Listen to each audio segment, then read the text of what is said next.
যে আপনি ঠিক কোন দিনে কোন সময় স্থির করলেন যে আপনি কমিউনিস্ট পার্টিতে যোগ দেবেন।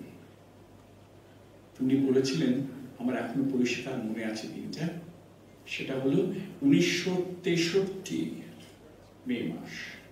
পুরীতে বেড়াতে গিয়েছিলাম কয়েকজন বন্ধুর সঙ্গে, এবং অনেক রাত পর্যন্ত সমুদ্রের পাশে বসে ঢেউ গোনা শুরু করেছিলাম। সেই ঢেউ উঠে আসছে, ভেঙে পড়ছে এবং ফিরে যাচ্ছে। এই ঢেউয়ের ভাঙা গড়া দেখে সেদিনই ওই সময় বসে স্থির করি যে আমি কমিউনিস্ট পার্টিতে যোগ দেব।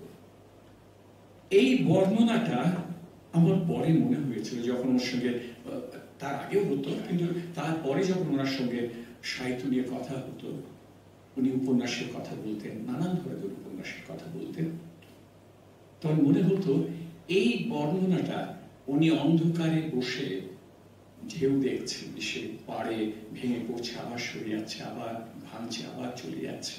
এই ভাঙা পড়াটা নিয়ে উনি দেখতে দেখতে উনি ঠিক করলেন যে উনি কমিউনিস্ট পার্টিতে যোগ দেবেন।